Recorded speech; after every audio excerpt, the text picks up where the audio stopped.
সুপ্রভাত, আবার চলে এলাম সকলের সামনে আমাদের রান্নাঘরে। আজকে আমি একটা রেসিপি করব যেটা একদম পুরোনো দিনের রান্না, মা মাসিমারা করতেন। এবার সেটা হচ্ছে কালো জিরে বাটা দিয়ে পার্শে মাছের ঝোল।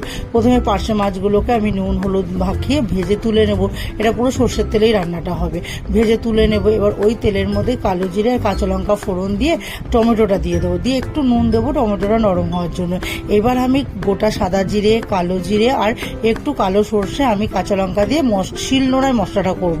বেটে নিয়ে ওই মশলা বাটাটাকে দিয়ে দেবো।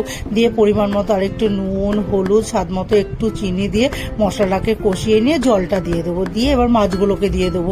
দিয়ে যখন ফুটে উঠবে তখন ধনেপাতা বাটা দিয়ে নাড়িয়ে চাড়িয়ে নামিয়ে নেব।